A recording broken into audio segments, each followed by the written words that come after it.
Welcome, everyone. Looks like almost all the chairs are full. And I'm We'll have to get somebody else to count. What? To get someone else to count. Oh, because you're going to be indisposed. Usually Patty counts all the heads here. Who would like to count everybody? Barbara will. Okay. Just wanted to make sure that. Welcome to our forum on the Senate, the 40th District Senate race. Some people might want to know why aren't we having other races? Well, the Chamber of Commerce is going to do that Thursday night. So the steering committee decided to have, that we would just focus on this race. So the background of it is that Liz Lovelett, now Senator Liz Lovelett, was appointed to fill out the term of Kevin Ranker after he resigned. And she's been filling out that term very well, but now has to stand for election. And so 5 challengers filed to run against Liz. 2 of them have withdrawn, and so there are 3. We have Daniel Miller, Carrie Blackwood, Greta Aitken, and I'll tell you more about that later. I got a lovely call from Carrie Blackwood today. She had accepted the invitation, and then there was a scheduling conflict, and she couldn't come after all. So then today we talked, and she was so apologetic about not being here and explained why it just wouldn't work. And she has sent her campaign manager, Ellen Zucker. So that's the one seated at the table. So I'll introduce our moderator in a little while. But first I want to introduce any public officials, not besides Senator Lovelett, but she'll come later, who are here. Carolyn Bolton is here. Raise your hand, stand up. Okay. Who else do we have? We have Sarah Holohan running for City Council.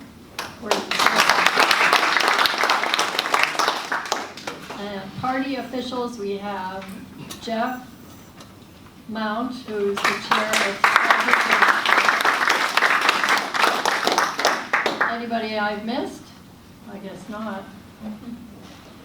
So Barbara Cooper made the coffee for you. Marion.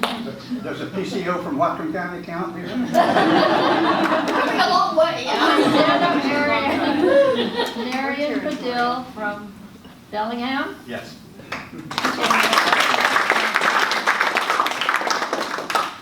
There's a number of other PCOs here, but that's definitely A one. lot of other PCOs. I'm not going to introduce all the PCOs. There are a lot of people here that have been on our list and used to come and we haven't seen for a long time. And then there are a lot of new people too. Barbara Cooper made the coffee for you. Rita Sullivan made the cookies. The Anacortes American is here. Welcome. John Jansen is here. He's become our photographer. And Zane Butler is going to videotape the meeting. It looks like you're videotaping the meeting too. Yeah. And John made the slideshow for you. If you came early, that was our Impeach Trump rally, and then some pictures from the last protest, which was to close the child detention camps. Makes sense.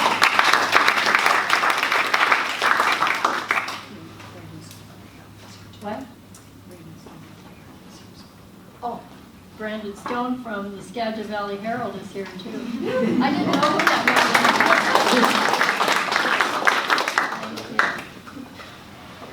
was. And let's see what else.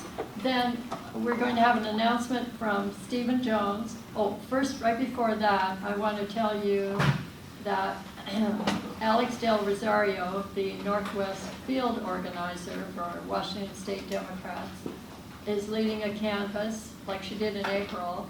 She's doing another July 20th. It'll be in Anacortes, also Mount Vernon, and Cedar Woolley. So I'm going to pass a clipboard around for that. And if you would like to go canvassing with us, it'll be from noon to 4 p.m. And I'll call you and say where to meet, so, and answer your questions. And that's to get out the vote for the primary and to find out more information about our Democratic voters. Will ballots come out this week? What? Ballots come out first week? Ballots come out on, I think, the 18th. Wow. 17th. Sometimes they say the 17th and sometimes the 18th. I worked at the elections department. Okay, the 17th. And Stephen, then you can come up here and make your announcement for a few minutes, and then I'll introduce the moderator.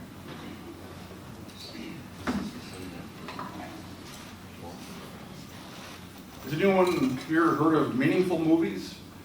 I've got a script here, thank you, yeah. There are two of them, yeah. I'm looking for people to become involved in setting up a local chapter of Meaningful Movies.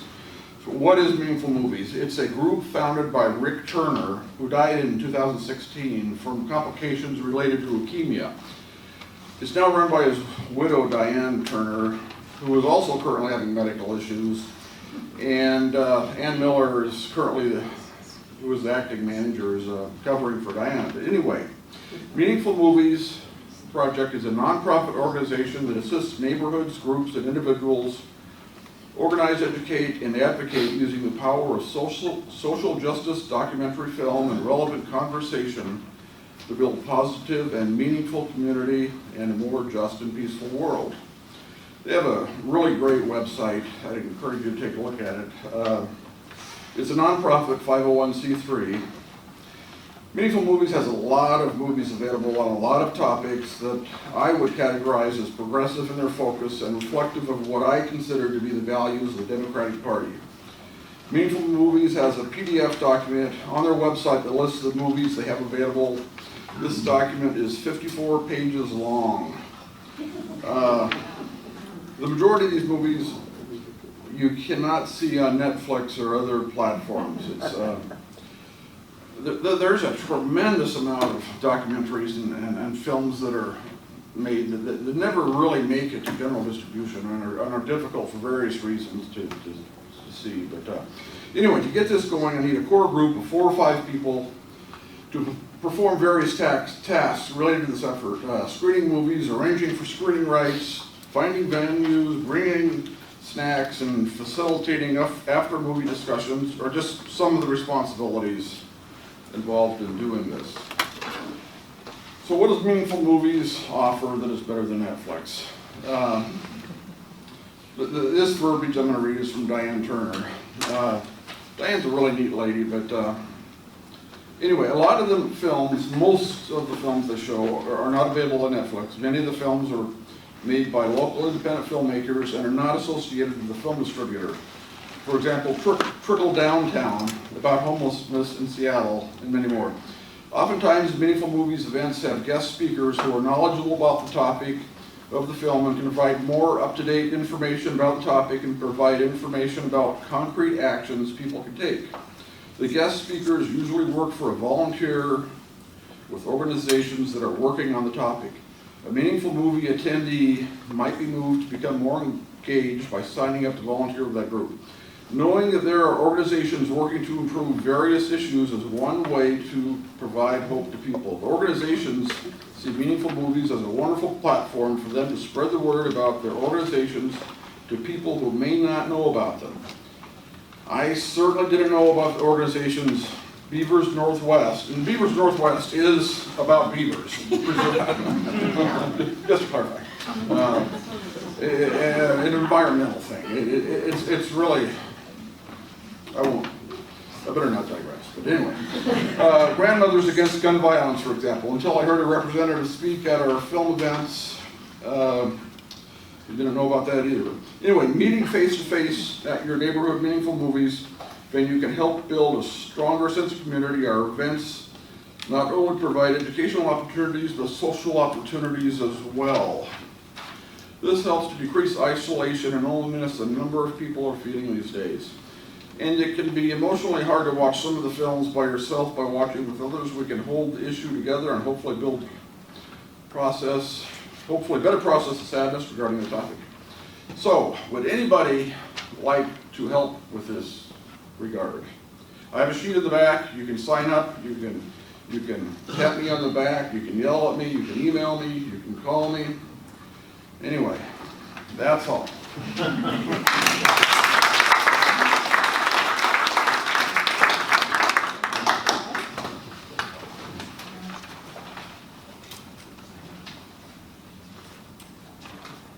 So now I'd like to introduce our moderator, who is Dave Allen. He's a former chair of Skagit County Democrats and former member of our own steering committee, Fidalgo Democrats Steering Committee. He was there and restarted it in 2008 and was on our committee for many years. And he's an all-around first-class gentleman and my friend, Dave Allen.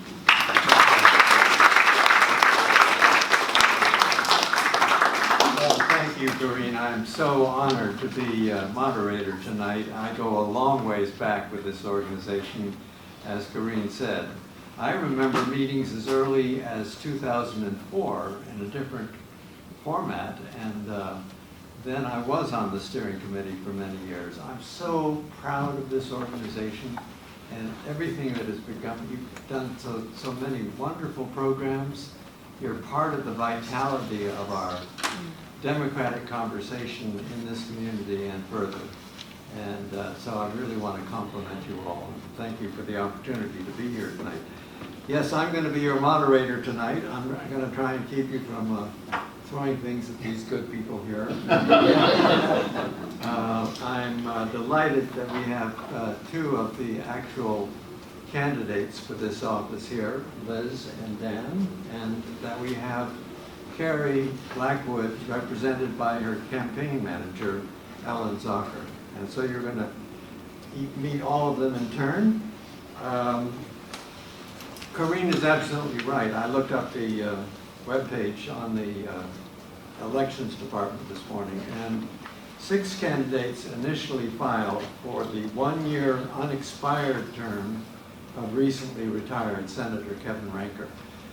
You are serving on an interim basis, but you have to run again for the last year of his unexpired term. So 2 of these candidates who dropped out, Michael Parrish and Rude Brown, withdrew on May 20th, but that leaves us with Liz Lovelet, Carrie Blackwood, Daniel Miller, and Greta Aiken, as you said. Now remember, I want to just set the background here for tonight, that as Corrine just said, there is a primary election 4 weeks from today. And your ballots will arrive in your mailboxes at the end of next week. And this is, don't forget, a top 2 primary, which means that the 2 highest vote getters, be they Republican or Democrat in their inclinations, will go to the general election in the fall, and 2 other candidates will be eliminated. So that's when you're marking your ballots, what you're going to be collectively making a decision on. I'd like to explain the format of this evening just a little bit. Each of the 2 candidates who are actually here in person tonight are going to make opening statements. And Ellen Zocker is going to give an opening statement on behalf of Carrie Blackwood. After that, we are going to go immediately to the evening. We will hear those full statements. And then the steering committee of Fidalgo Democrats has prepared 6 written questions of Liz Lovelet and Daniel Miller. Ellen will not be answering questions, but she will retire to the audience. Each of you will have 3 minutes to answer each of the steering committee questions. And we do have a timer here. Next, after If you those say you of can't see it, I'm not gonna believe you. Yep, Patty Santangelo, who's been here also since the very beginning. Perennial timekeeper. Yeah. Women go to time cards. Next, after the steering committee questions, you're going to have your turn. And you as the audience will have a chance to prepare written questions and submit them to me. I'll read your questions to make sure that they don't duplicate each other, and then I'll turn and ask all 2 candidates to respond to them. Here's how it's going to be handled. When it's time, I'm going to ask you to raise your hand if you do have a question. And then Rita Sullivan and Barbara Cooper will come around and give you a 3x5 card to write on. After a few minutes, they're going to come around and pick up your cards and give them to me. I'll do just a minute or 2 to sort them out, and then I will give the questions to the candidates. This forum will end with a 2-minute closing statement from each candidate. And so let's get started. It's my real pleasure to introduce the 2 candidates who are here tonight. First of all, Daniel Miller. Daniel is a resident, a lucky man, of the beautiful San Juan Islands. He lives in Friday Harbor. He is the former owner of the popular New England collectibles store, antique store. And he's still involved. He says he knows how to be in business in good times and bad times. He's still involved with antiques, and he also does a lot of landscaping. Daniel has a Bachelor of Arts degree in public policy from the Evergreen State College. Go Greeners, my daughter is a Greener. He also attended the University of Washington doing studies in law and procedure. While in Olympia, he studied Washington state government with the help of Senator Karen Frazier, is that right? Okay. He's been involved in various public issues and political campaigns throughout his life. He's a volunteer for Relay for Life, and he helps with community dinners. How, by eating or by? Doing dishes, serving food, maybe a little cooking. Dan has run for office many times, and I really want to commend you for doing that. It's hard work. He ran for the San Juan South County Council in 2008, for the Friday Harbor Port Commission in 2013, for the Washington House of Representatives District 40 in 2014, for the Washington State Senate District seat that you now hold in 2016, and for the Washington House of Representatives District 40 in 2018. The man is persistent, but I really do want to say a word. It takes a lot to get into the field and to run an election. And I want to thank Dan and everybody who makes that happen, because it is hard work and it makes our democracy work. So thank you for everybody who has gotten off the sidelines and plunged in and run a campaign and run for office. Anyway, I want to thank next Liz Loveland. Liz proudly and often describes herself as a 5th generation Anacortes resident and a mother and sister and daughter of Anacortes residents, as well as being a hardworking mom. I've known Liz for many years. She has served this community for a long time as a community leader and regionally as a board member for several organizations. I think many of you know that Liz owned and operated The Business, the store downtown, successfully, and she served as the Parent-Teacher Association president. She supported the Anacortes Farmers Market as a board advisor and was a member of the Skagit Maritime Resources Committee.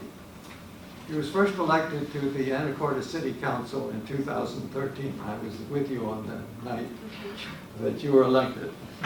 She, while on the City Council, she was the primary author of the Affordable Housing Strategic Plan, which is the first of its kind in Skagit County. On February 5th, Liz was appointed to fill the vacancy created by just Senator Kevin Ranker by a panel of county commissioners from Skagit, Whatcom, and San Juan counties. So down she went to Olympia the next day. Pretty quick after, for sure. Plunged into that session which is already going on, and she was successful in sponsoring and passing legislation of her own to permanently preserve Blanchard Mountain, to secure funds for local projects, including the Skagit County Emergency Communication Equipment, Mount Vernon Library, the other library, and Washington Park dock replacement, and to help others on many other pieces of legislation. She's, as though this wasn't enough on her plate, she is currently pursuing her bachelor's degree at Western Washington's University Fairhaven College of Interdisciplinary Studies, studying politics, environmental science, and public health.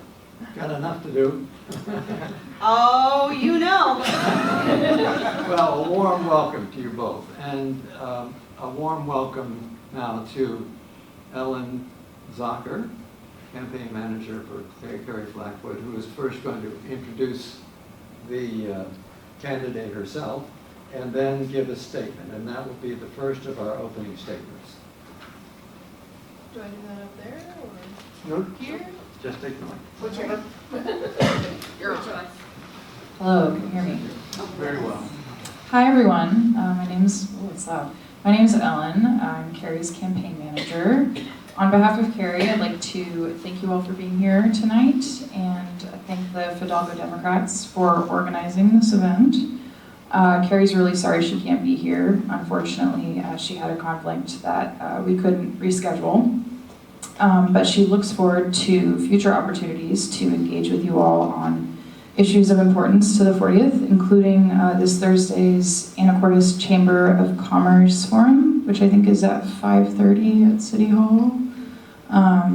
She will be at that, and she gave me the statement to read. So I will do that now.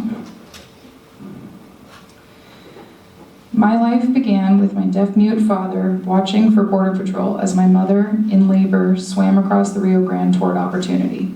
I was placed in foster care and then adopted by a Vietnam veteran serving in the Army Nurse Corps.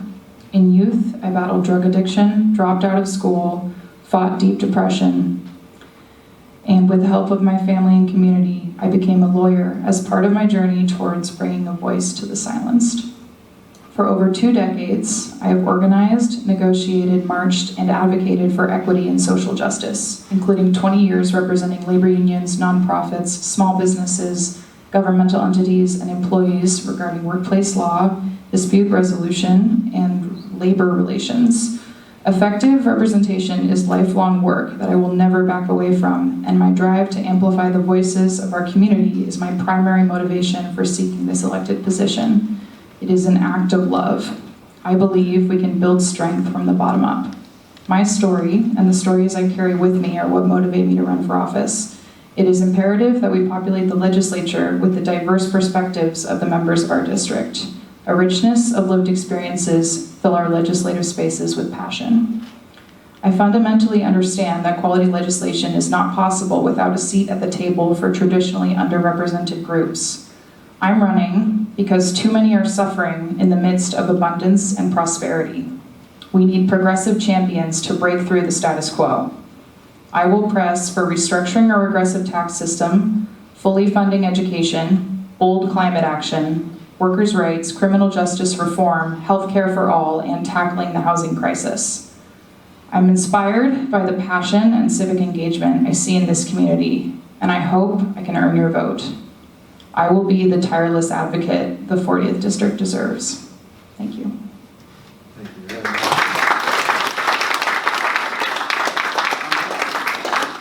Now, Dan, I'd like you to go first with your opening statement. Okay, fantastic. I want to thank the Fidalgo Democrats for holding this forum. That's really great that you held this forum at this time. So, we've already been announced, so I don't have that to talk about. But one thing I'll do when I get to Olympia is I want to have hearings on important issues of the day. One hearing I want to have is on the possible correlation between Alzheimer's, dementia, and certain kind of medications. There's a possibility that there's certain kind of medications might play a part in Alzheimer's and dementia. And so I want to look at that. I also want to have a hearing on missing persons. There's an uptick of missing persons in state parks. Well, not really state parks, but mainly national parks. And so I think it would be nice to have a hearing on that. And I want to work on keeping the 40th District a great place to live. Washington State a great place to live. I want to work for jobs, education, like I said, healthcare.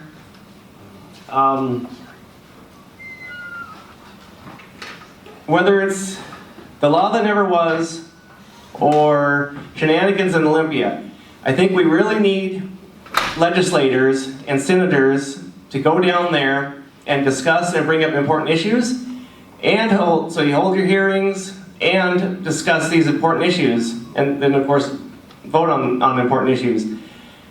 I can be counted on to work for jobs, try to work so taxes and fees don't keep skyrocketing. It's hard for people to make ends meet now with things keep going up and up. You got your gas tax, your food, electricity. I'd love to talk about have a question about electricity later on in the forum. So I can be counted on to also try to make sure the ferries don't, get priced out of sight.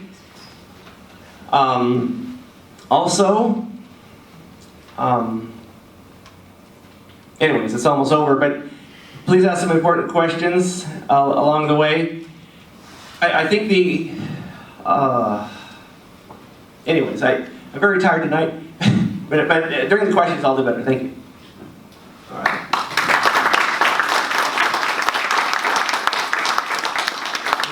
Next, Senator Ludwig. Thank you. So I'll try to get through these quickly without talking too fast. So I'm going to give you a countdown from 10 about reasons why I'm the right person for this job. 10. 10 was the age where I first became an ally in the gay rights movement. I heard a fellow student call out another kid and tell him that they were gay, and I didn't appreciate that. It was the first time I stood up to a classmate, and I've become a fierce and lifelong ally for the LGBTQ community. 9. 9 is the age of my youngest daughter. I have 2 daughters, 9, and the other one will tell you 12 on Saturday. And they are the reason why I want to serve. I need to help make this planet and our communities as vibrant as possible for them. 8. 2008 to be exact, that's the year that the recession hit, when I had a small brick and mortar business, here in Anacortes, and an infant in tow. And as the sole proprietor and a new mom, I managed to steer it through the recession and get it out to the other side and on to the new owners that are carrying on that tradition today. 7. 7 is the age I first was when I heard about climate change. A fellow student brought in an article about the hole in the ozone layer, and it became a mission for me to be a lifelong advocate for our climate, for our environment, for our planet. 6. 6 is the number of first-year caucus members we had this year. 6 of us, 6 days before cutoff was when I arrived in Olympia, and 6 bills were how many I got across the finish line, covering everything from orca recovery to creating progressive real estate excise tax to permanently preserving Blanchard Mountain. 5. 5 is how many years I was able to serve you on the Anacortes City Council before I was appointed and moved to Olympia. And I worked on everything from oil trains to protecting our water from corporate ownership, public safety sector, creating partnerships with our schools, our port, working on affordable housing, all of the bathrooms in Anacortes parks. I have a little hand in that. 4. 4 generations of my family were living in Anacortes at one point. After my grandmother passed away, we now have just 3, but my daughters are 6th generation Fidalgo Island residents. 3. 3 is the number of times I've been elected in the 40th district. My first victory in Anacortes was with 68% of the vote. And so I'm the only candidate in this race that has actually been elected by voters in the 40th district. 2 weeks before I moved down to Olympia, I was applying for food stamps. I was a new single mom and trying to figure out how to make ends meet while I was starting to go back to school for the first time in 20 years and trying to figure out how to bring those needs to the fore. I will be representing that strongly in Olympia. And 1, I'm the #1 choice for the Washington Education Association, the Washington State Labor Council, the Teamsters, 3 chapters of the SEIU, the UFCW, the Conservation Voters, the sole endorsement of the Skagit Democrats, the Washington State Housing Alliance, the Alliance for Gun Responsibility, Firefighters Local 1537, Attorney General Bob Ferguson, Hillary Franz, 6 county commissioners, 2 mayors, 10 council members, and almost my entire Senate caucus and a great handful of House members. Thank you.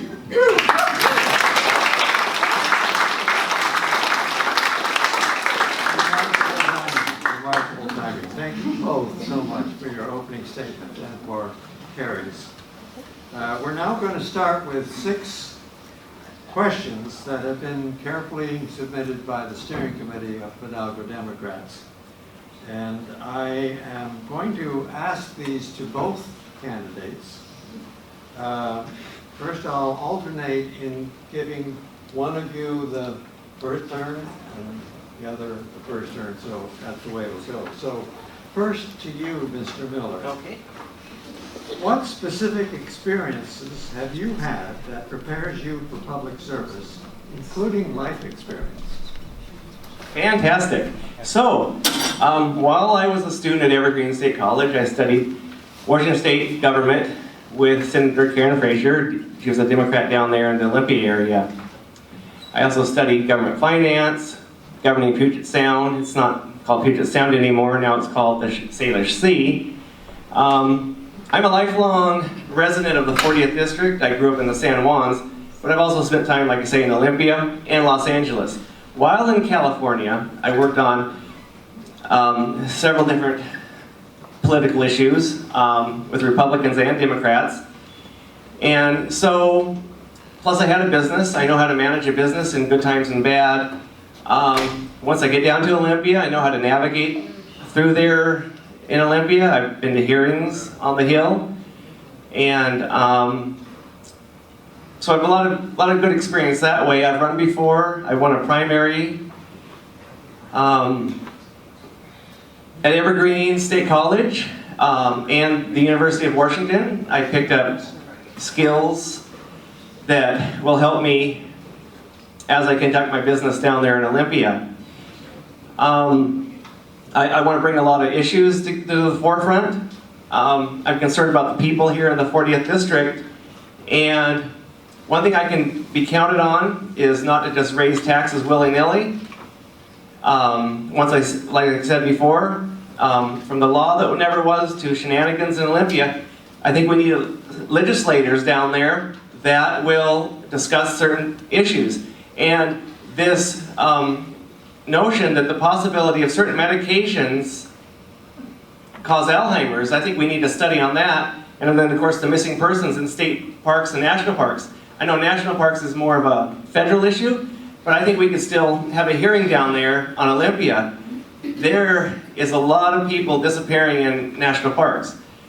I'm going to work on ferries, agriculture. This is actually a place that's rich in agriculture.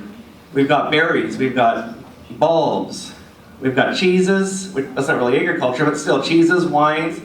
We need to promote agriculture and the wineries, the cheeses down here in the 40th District. So I'm going to work on agriculture. I also want to touch on 5G. I'm really concerned about 5G. I've been hearing some things that 5G with the internet is kind of scary, and so I want to have a hearing on 5G. I want to also tell Jay Inslee that, well, I'll leave that for my next question. Thank you. Liz, do you need the question repeated? Oh, why don't you go ahead? Okay, what specific experiences have you had that prepare you for public service, including life experience. Okay, so I'll kind of start with where I am and then I'll work my way back. So I went down to the Senate and I was assigned to the Transportation and the Local Government Committee because we're in such a rich ferry district and they knew that they needed a ferry advocate, and then additionally on local government because that's been my background. And I have to say, there are only a small handful of us in the legislature that have local government experience, and it has been tremendously helpful for my ability to jump in, get to work, and understand a lot about how the decisions that get made at the state affect our local cities and counties. All of these laws that we create at the state level ultimately impact us here in our communities, and it's really important to have a good understanding of the way that works.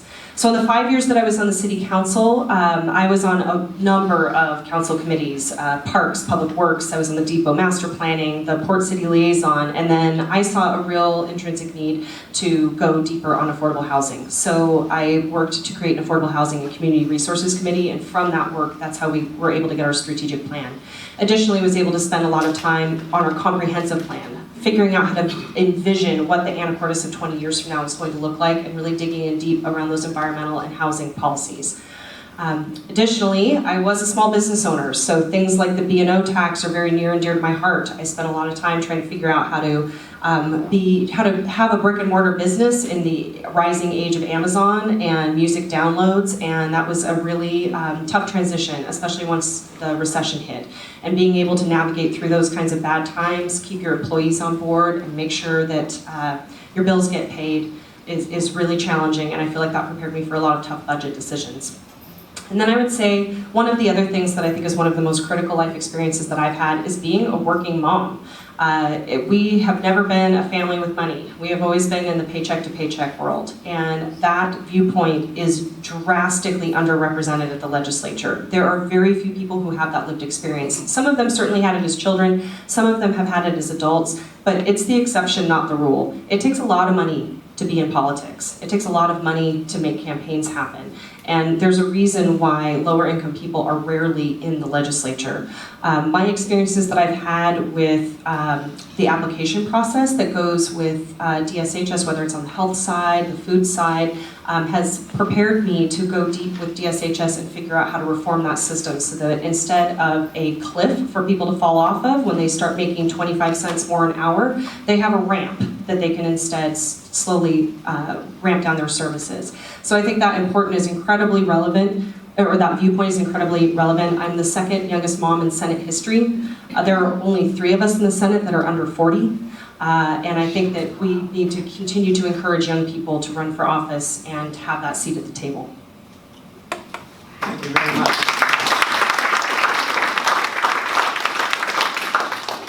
Now, Liz, don't relax because I'm going to rotate. Because I'm next. All right.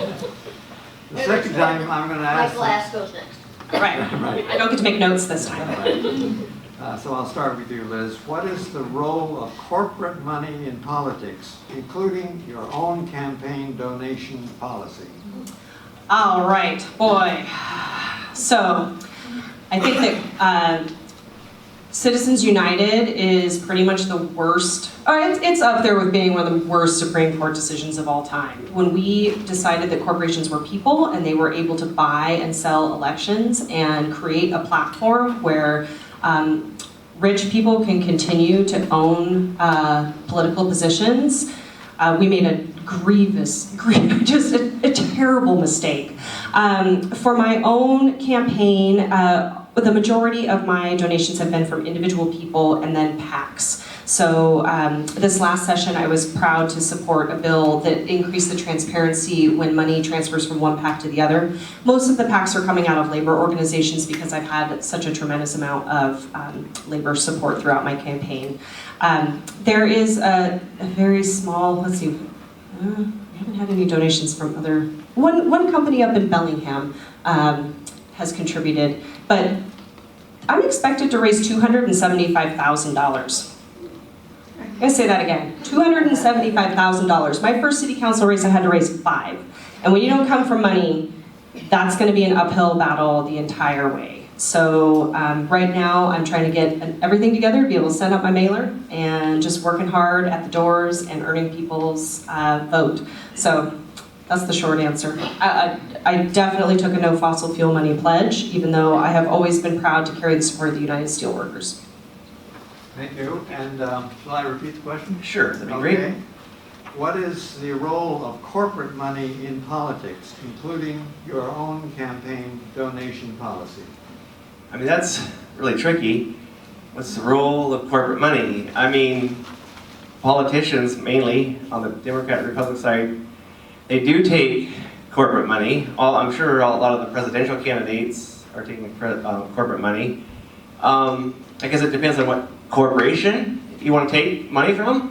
Like, I would not take money from Monsanto. I would not take money from Roundup. In my landscaping that I do, I don't use Roundup.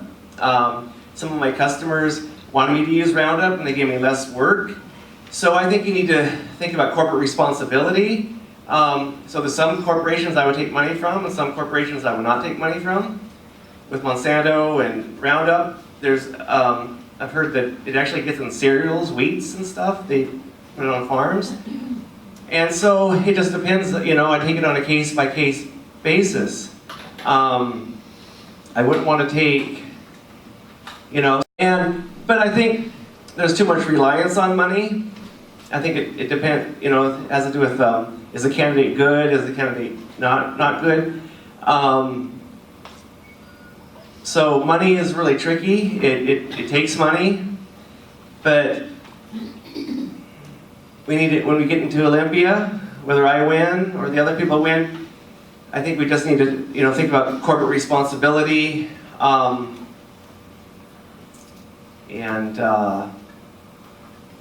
yeah, thank you. Very good. Mr. Miller, you can you get the next question. Oh.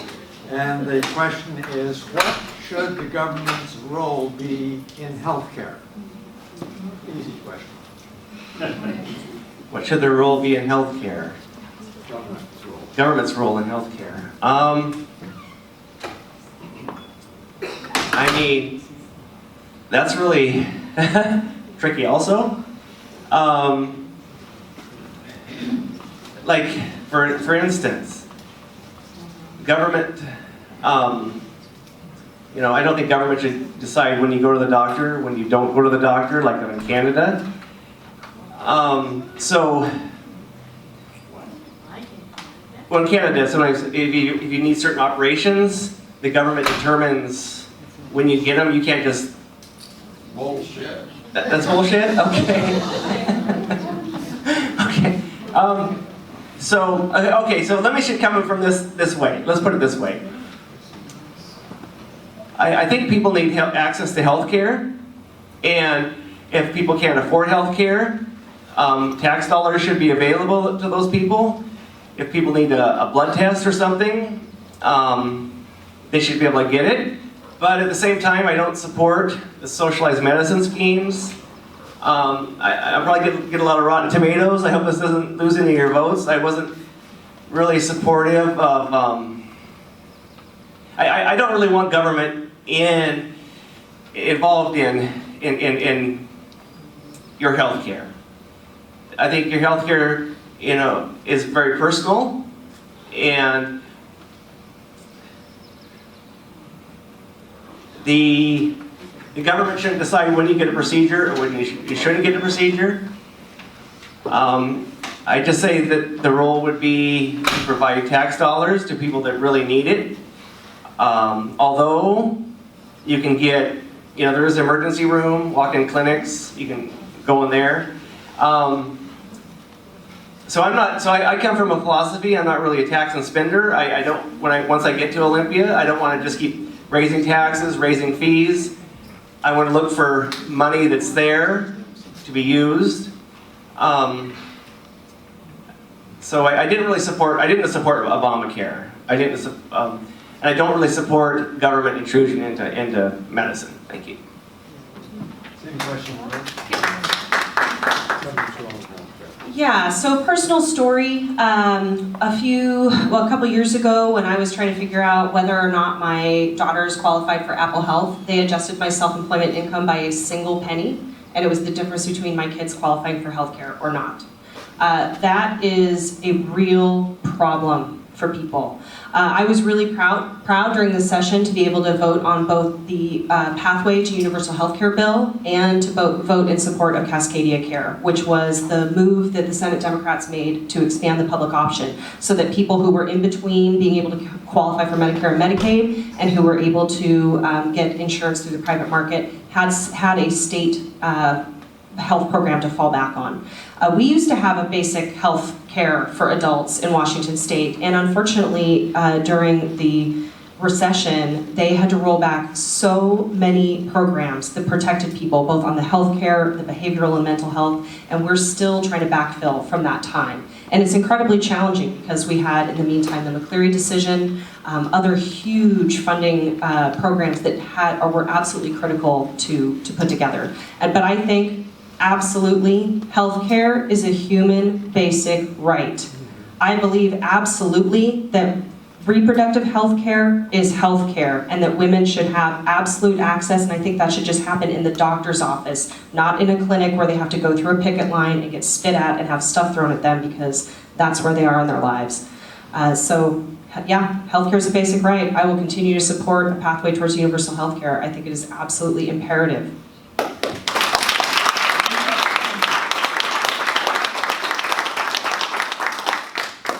Liz, this is a long one, so listen hard, Dan, because your turn comes next on the same one.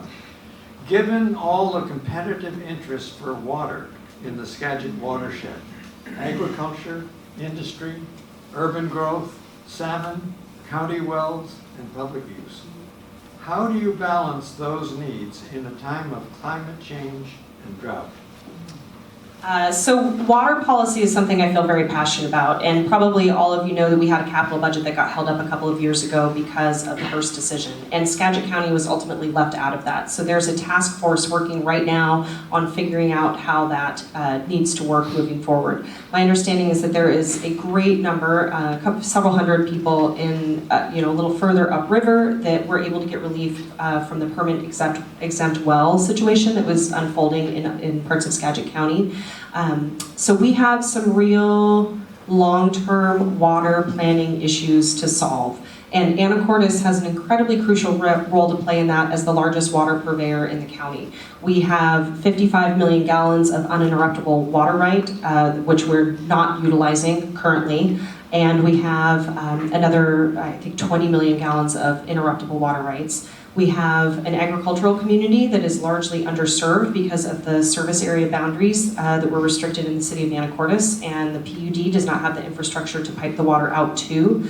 But ultimately, we have to deal with the in-stream flow rule. We have to make sure that the water is staying in the river in order to support the ecosystems that rely on that water. We have a tremendous amount of work to do on culvert removal additionally, and I think that those are things that are going to help with the health of the waterways.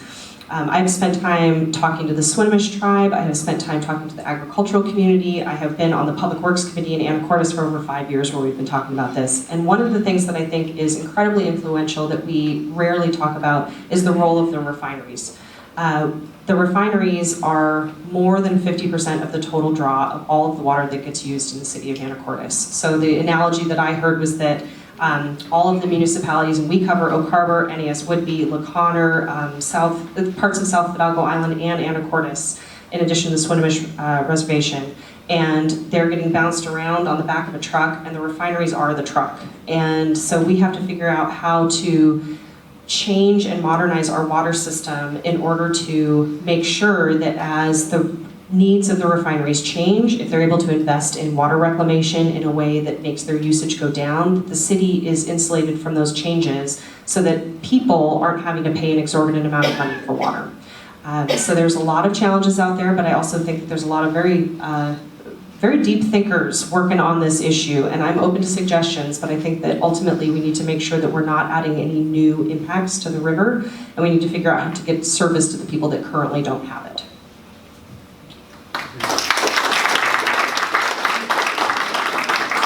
Just emphasize the last part of that question, which Liz covered all about agriculture, industry, urban growth, famine. How do you balance those needs in the time of climate change and drought. So the question is, how do we balance agriculture, the kind of climate change and drought? Competitive interest for water. Okay. Oh, brother. Okay. So here's the deal. When I get to Olympia, I mean, if I do, would love to have a hearing on this topic. It's very tricky, and I don't think we can solve it tonight. I have been doing some research on a thing called primary water. That possibly, so basically, I don't think there's a water shortage like some people are telling us there's a water shortage. As far as agriculture in the face of climate change, there seems to be interesting things going on with the climate. But I think we can still promote agriculture. We can still be involved in agriculture. Agriculture is very important to the region.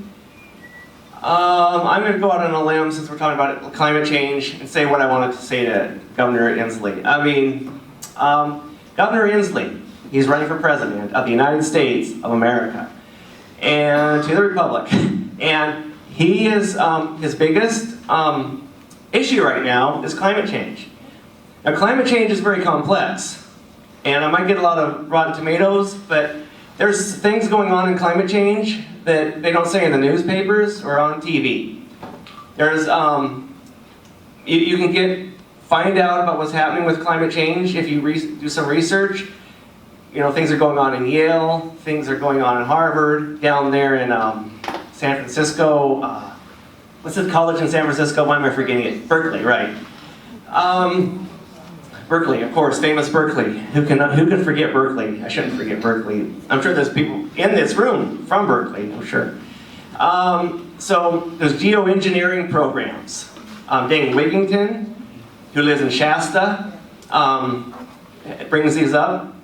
So there's this geoengineering programs, and maybe that's what's causing climate change. The geoengineering, aka chemtrails, aka aerosol spraying. You see it all the time. How can you not? I always look up in the sky and see what's happening.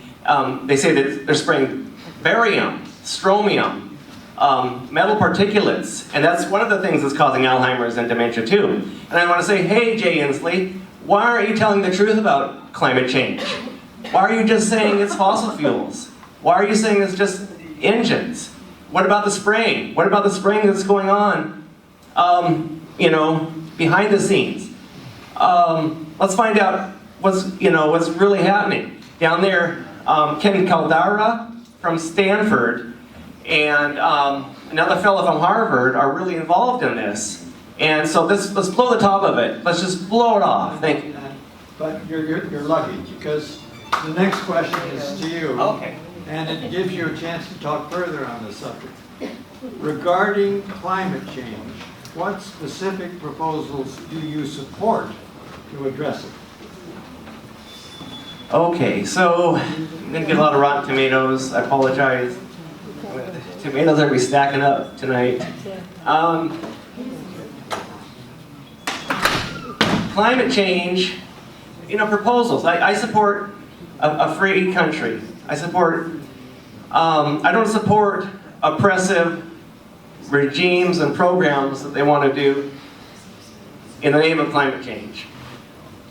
I've been studying climate change, and the truth is that there's some wacky things going on with climate change. Like I say, Ken Caldara down there in Stanford, the fellow at Harvard, why am I forgetting tonight? They're working on this. There's people that, does anybody out here, do you know what I'm talking about at all? I hope so, because your lives are at stake. You should look at Dane Wigington,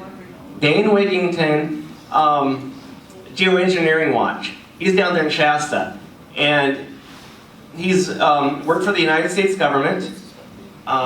He's a real smart guy. He is doing extensive research on this.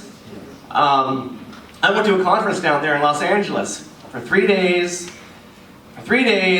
about 15 speakers. We had people that worked for the government, we had people that worked for television, weather, trying to blow the lid off on what's really happening with climate change. I mean, I'm going to get, at this point, I don't know if I'm going to win or if I'm going to lose, so I'm just going to tell the truth.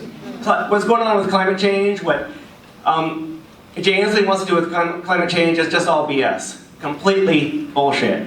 I'm serious. You should check this out. The spraying that's going on with the barium spraying, the aluminum, it's making people sick. It's affecting your health. So please look up Dane Wigington, Geoengineering Watch. He's now there in Shasta, California, and he's got some amazing information. Thank you. The specific question is, regarding climate change, what specific proposals do you support to address it? All right, so I happen to agree with Daniel on the pesticides in our farms, part of the climate change issue. We know that there are certainly things that are happening in our farming community. There are farm workers who are being harmed by those kinds of applications, and it is getting into our food supply in places where there's even organic farms adjacent to it. So that's one thing. I think that I've been talking to some different credit unions and larger power companies about the possibility of creating a low-interest loan program for low and middle-income families to be able to invest in a PV array for their homes that amortized payback would be equivalent to their current energy bills in order to open up that kind of the market for everyday people, and additionally help diversify our grid for ongoing power needs. I also love examples that we have out now about net zero building concepts, in particular if we're creating or net zero building standards for lower income housing communities. So we have long-term planning that we need to deal with for water. We know that in places of plenty with water, we're going to have people moving here because we do have the water resources, and we're going to need to make sure that we're planning for the needs of people, for fish, for agriculture, etc. We know that sea level rise is happening, and we need to deal in a place like this where a huge portion of our infrastructure is at sea level. What are we going to do to protect it from the changes in our shorelines?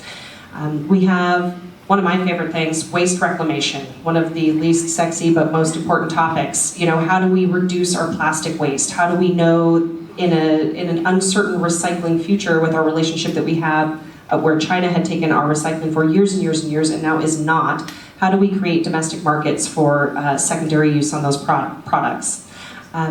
Also, I think the most important ones, though, come in our transportation sector, and this is something that I was really proud to work on in the Transportation Committee. I was proud to sponsor a bill that would seek to hybridize our ferries so we can start lowering the carbon footprint of our ferry fleet, and additionally have spent many years as part of the Blue-Green Alliance. So I believe very strongly in the just transition, and I've had the support of both the environmental groups and the labor organizations because I've championed this for many years. And part of the way we will get there is low carbon fuel standards, so opening up the market for alternative feedstocks to start making the automobile and jet fuels of the future. And then additionally, as we wind down our fossil fuel needs over time, we need to make sure that we have made the proper investments in public transportation to get people from here to there, whether that's electric vehicle charging stations at more regular intervals to make that market more feasible, or whether it's continuing to expand bus and light rail service around the state so that people can get to and from where they need.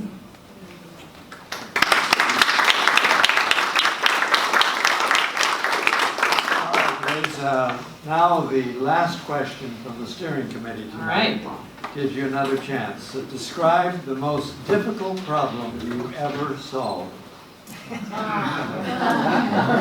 Oh, that's a long list. Where to start with that?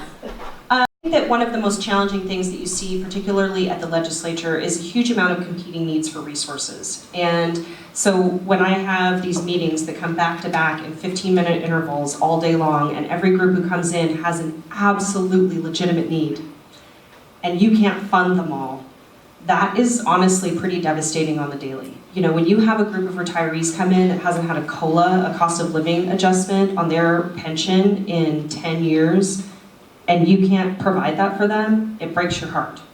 And so trying to find paths forward when people have very real needs, and when we know we need to expand our healthcare, when we know we have a lot of unmet needs in our education system, when we know we have a very, very low-ranking behavioral health system and mental health system, how do we find ways to finance all of these things? And so with that, I would say I'm very much in favor of overhauling our tremendously regressive tax code. I've had many people come forward with a desire to have an income tax, and while that is a Sisyphean task, considering it takes 2/3 majority of both the House and the Senate to overhaul something that's constitutionally enshrined in our state, I think that there's alternative pathways that we can take to get there. I was very proud to sponsor a lot of progressive tax bills this last year. So whether it was cap and trade, which had a mitigation fund for displaced workers that were in particularly energy intensive markets, whether it was the progressive REIT bill that I co-sponsored that had to do with having a higher level of excise tax if you sold a home that was valued more than $3 million. And we had a restructuring of B&O tax so that the businesses that were taxed by B&O were ones that were much higher grossing. And then we also put a new fee onto out-of-state investment firms that were doing business in Washington State. And all of these things come together to help with those competing needs for the limited amount of finances that we have. So that to me is the hardest, it's just the competing needs. We have people, we have environment, we have college, we have early childhood, all of these different places that we know we need to make investments, and that's definitely the hardest part.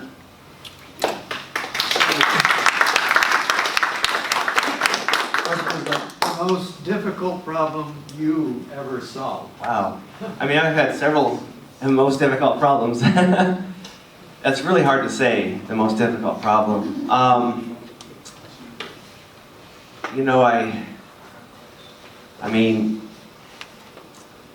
I had a difficult problem one time.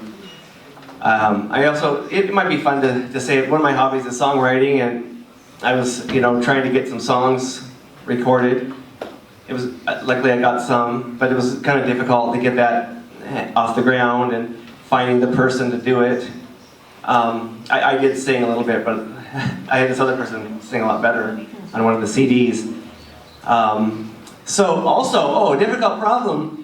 When I would raise money for cancer with Relay for Life, I put on a show, and so I had other people helping me put on a show, but we had singers. We had to go get these singers, and it was hard to line them up.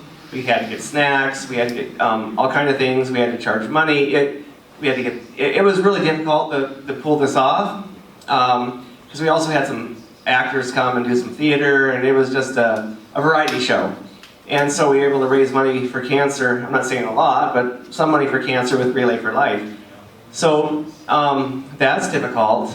If I get to Olympia, it's going to be difficult to work on important issues. But I want to work with Republicans, Democrats, Greens, and form a good coalition that supports the 40th district, supports being concerned about the people here in the 40th district. Like, I don't know why, but like when I studied some things in government, they always talk about the stakeholders. And this group's the stakeholders, this group's the stakeholders, all these lists of stakeholders. But I always thought to myself, well, the citizens, the voters are the stakeholders. And a lot of times when politicians, they get down there to Olympia for whatever reason, they always work against the best interests of the people. They always want to steal their money, work against their best interests. I think it's really important for politicians to go down there and work for the best interests of the people.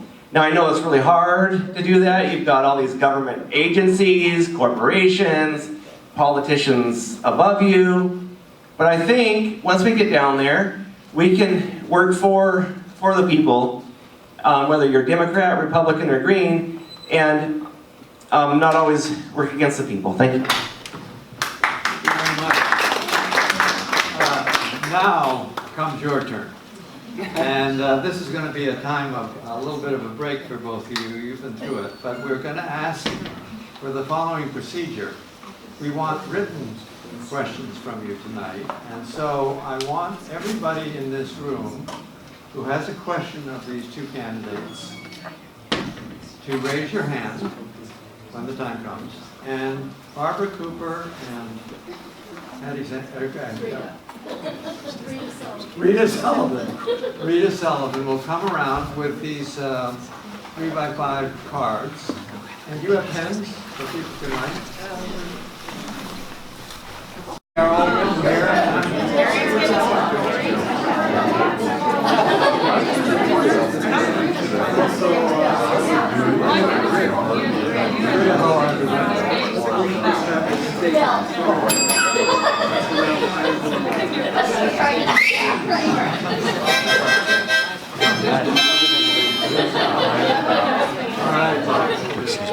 It wouldn't be a 40th district meeting without Marion's harmonic. Thank you so much for participating with your questions, and I'm going to be selective here because with 3-minute answers to all of them, that's 6 minutes, and I have about 8 or 9 questions. Multiply that times 6, somebody who's good at math. But I will pick the hardest one first. That is a great question. Here goes. If a major issue comes up which goes against your core values, but which you know that the 40th voters support, will you vote your conscience or vote to represent the voters?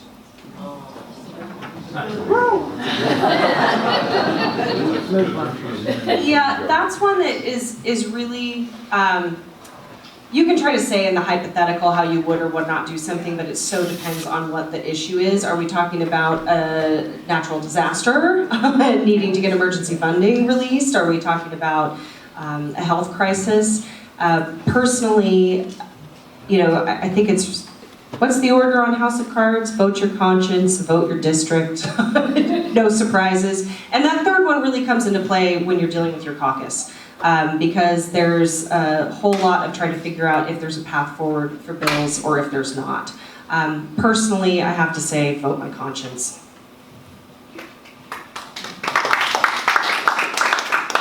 So before I forget, I will answer the question, but before I forget, it's David Keith from Harvard, who is strongly involved in geoengineering programs.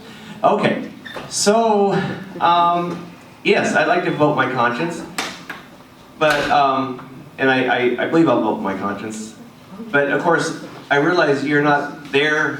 You have to also bring the district's values there also. And so you're there not just for yourself to have a good time, you're there to represent the 40th district, all 3 counties. So I will represent, if I'm there, all 3 counties well. But I would also, but like she said, you know, is it a natural disaster? I mean, what is it? It really, that is very important what it is, but I will vote my conscience. Thank you. All right. This one I'm going to paraphrase, but I know what it's questioning. How do you support farm workers from abroad? And that means immigrants, I suppose. So that question is, why don't you go first on this one? How do you support our farm workers from abroad? So like picking berries and a lot of farms in the region. I just was driving by, saw some farms. Currently, they're dependent on workers from abroad. So they can get, you know, visas and stuff, and I support workers from abroad working on the farms, the berries fields, and whatnot. Yeah, so that's really important. A lot of people here, a lot of the high school kids and stuff don't want to go out and pick berries or pick apples. So we need workers from abroad. Also, at the same time, I don't want people coming across the southern border willy-nilly. But yeah, we need out of the nation people on farms. Thank you. All right, so this is an incredibly important issue for our district because we do have a very large agricultural community both in Skagit and in Whatcom counties. And right now, we're in the process at the state of trying to figure out the best way to implement a bill that we passed this last session called Keep Washington Working. And the goal of that bill was to try to provide all Washingtonians with sanctuary status within the state. And the reason why is because we do have a lot of undocumented folks that are in our communities, but a lot of them have been contributing members of our community for decades. They have raised their families here. They are part of the fabric of our farm communities, and they're here contributing to our economy. And the thought that we have Border Patrol coming out doing intimidation tactics, doing raids at different businesses and incarcerating people, I find to be inhumane. And just for the record, everybody who's in this country, documented or not, has constitutional protections. And it is not illegal to be in this country. It is a civil infraction. So the thought that we would be detaining and jailing people for something that we would, we wouldn't do that to Europeans who came here. It's an intrinsically racist policy. So I will continue to work with the Attorney General's office to figure out the best ways to implement Keep Washington Working. I was out at the vigil last week with the folks that were there protesting the children that are being put in cages at our southern border, and I will continue to be an advocate and an ally.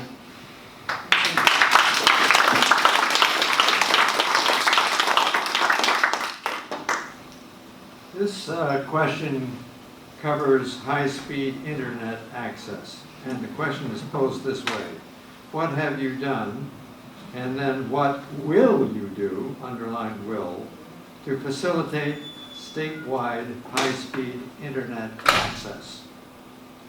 Go first this time. So, spent a lot of time on this in Anacortes, especially being part of the Public Works Committee. As you guys all probably know at this point, Anacortes has a pioneering program of putting our municipal broadband in our water pipes, which is the first of its kind in the nation. We just had Governor Inslee up here coming to look at our system. They do it in Europe, some places, but we were the first in North America. And the way we were able to build the backbone of that system was to utilize water and sewer money in an effort to create a more robust telemetry system. So that is the communications that go between all the pump stations in town for water and sewer that let you know if there's anything going wrong with them.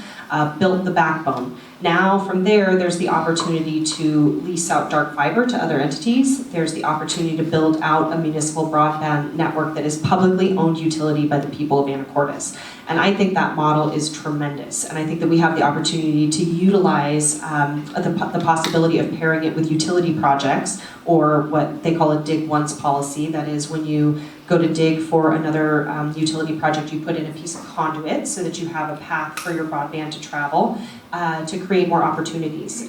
Working in the legislature and having the opportunity to talk to particularly the senators that come from the eastern part of the state, where they are very remote. They have incredible challenges and hurdles to getting proper broadband access, and frankly at this point we're leaving entire communities behind by not having a more robust access to the internet.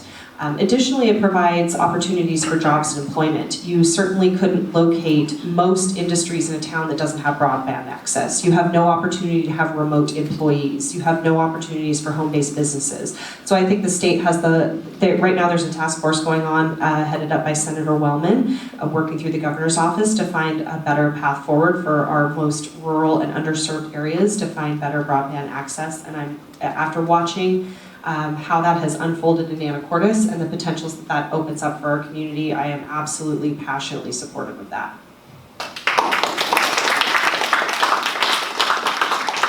So, I use the internet on my phone. That's the only computer I have at the moment.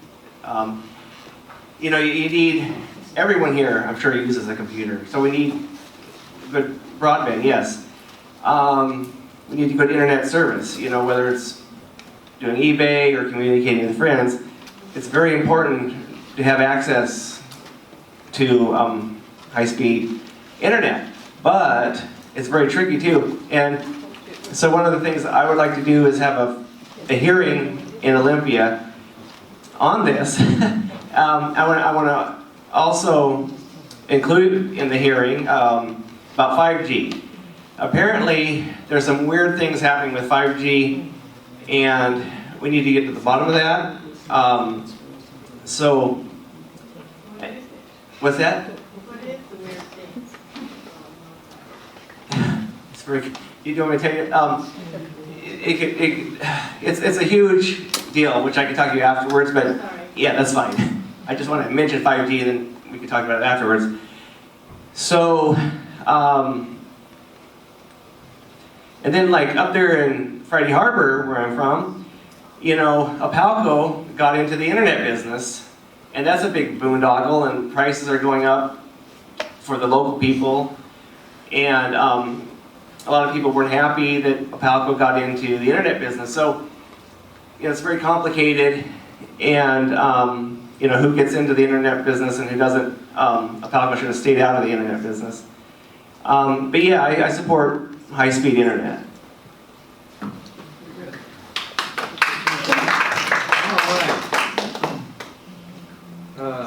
Two questions are related. I'm going to read them both. This one was directed to Liz Loveland, but I'd like you to both answer it. Can we fully fund special education in Washington State schools? The reason I'm going to read the other one is it relates to the same quite the same subject. How will you handle public school funding? I've heard some districts are worse off financially with new rules. I think you get to start with this one. Okay. Yeah, you want to take those? Sure.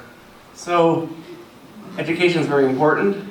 My sister was a school teacher up in the Ferndale area. When I say area, but she lived in Ferndale. She wasn't actually a school teacher in Ferndale. Well, for a little while she was. But now she does education working for the Lummi Nation. So, you know, I can get some good information with on education from her. But education is very important. We should fund education. But I do have to say, I'm sure our schools are better than a lot of the schools in Ohio. I think our education is pretty good up here in the 40th district, as far as I know.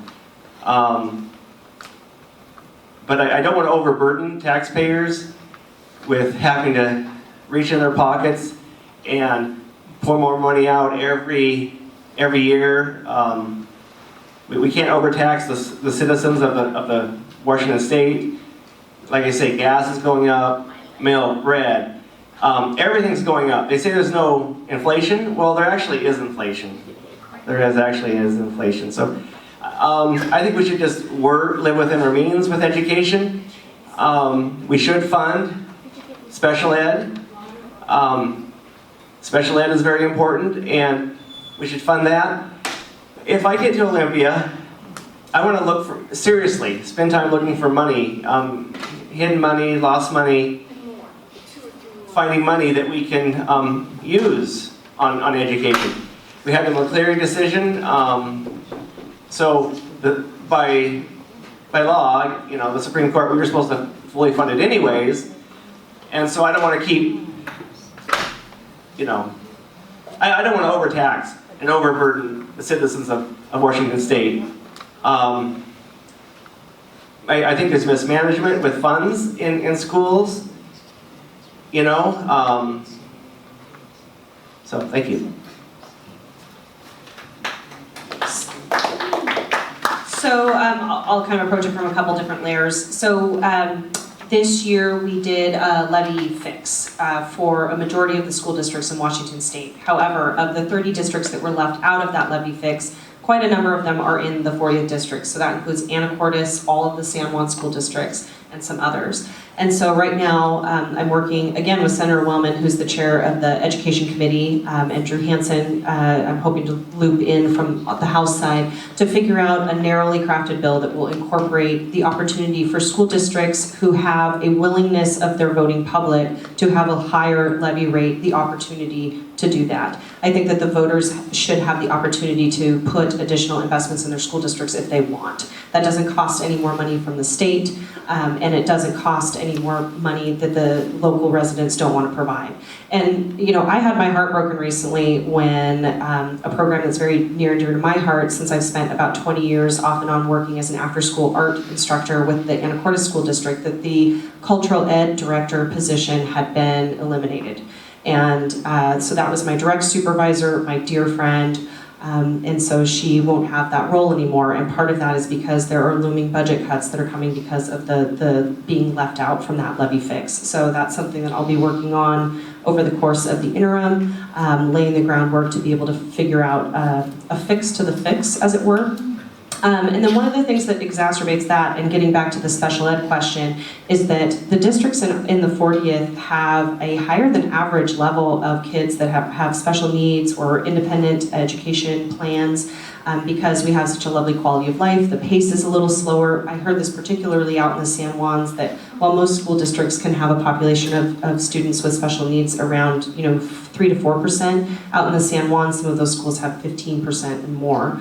And so when you just have a cap of a certain amount of dollars to pay for those students, and you have kids that are tremendously more expensive to have all of their needs met, we have to figure out either a per capita amount that is specific to special education students. I think is one way we could fix that, instead of giving them just the average rate that we give to the other students, because they need paraeducators, they need special classroom assistants, they need outside tutorial. And I think that since our state has made such a bold move for inclusion of those kids in our school district, then we have an obligation to make sure that those programs are fully funded and that those paraeducators are being paid at a level that they deserve.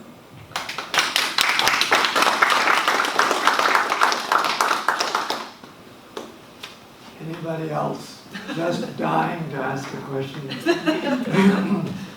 I'm going to ask both candidates to now give their closing statement, 2 minutes each, and then we'll wind this up. All right. We're going, yeah. All right. And you? You can go if you want something. All right. So this is my community. You guys are my people. I mean, I have been here showing up and listening and getting out into the community and doing the work for a long time. I really love what I do, and I'm pretty darn good at it. I earned the support and esteem of my colleagues in the Senate. I got a lot of stuff done. I was on 29 pieces of legislation this last year, and over the course of the interim, I'm continuing to work on bills that are near and dear to my heart and near and dear to the hearts of the people of the 40th District. I'll say again, I'm the only candidate in this election that has been elected previously, and that experience in government really matters when it comes to understanding how to solve problems, understand the way the systems work, understand how to get a bill from being a concept to getting to the governor's desk. It's a long, hard road to get a bill from being in your head to being sitting there in front of Jay Inslee with the pen. You get the pen afterwards, did you know that? It gives you the pen. I've got quite a few of them now. But what I really love is having the opportunity to interact with people and hearing what the needs are in the communities, hearing your stories about what matters to you, about what you want me to take back to Olympia, because that's what drives the work, is making sure that the people in the 40th, that the natural environment in the 40th, the open spaces of the 40th, the transportation needs of the 40th are well represented in Olympia. And I promise to go back and continue to do that work. I'm hardworking, I work to earn your trust, and I try to be as approachable as possible so that whatever your considerations are, you know that my office is always open to you. Thank you.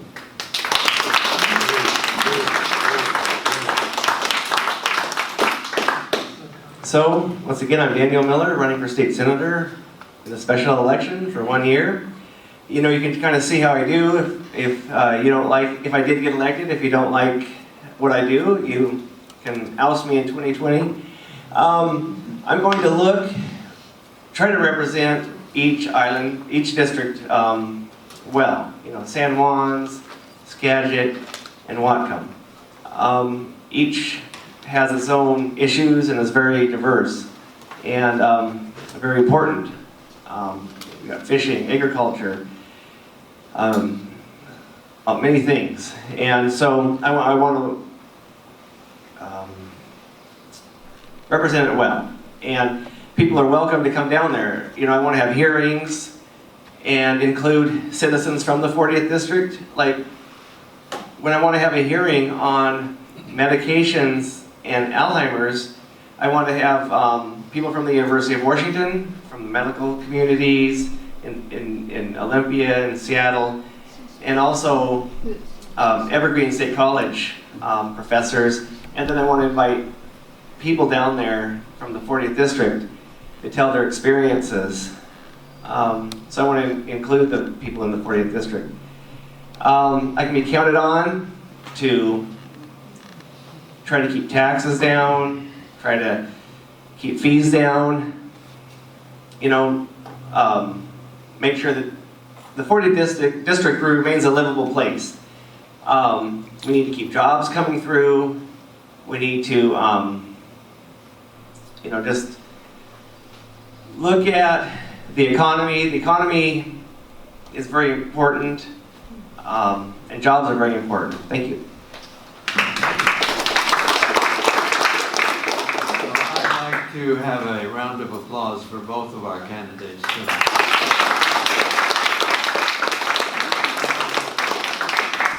Thank you all so much for attending. I have one request of you. Please, everybody, fill out your ballots next week. Voting is not just a privilege, it's a right for all Americans.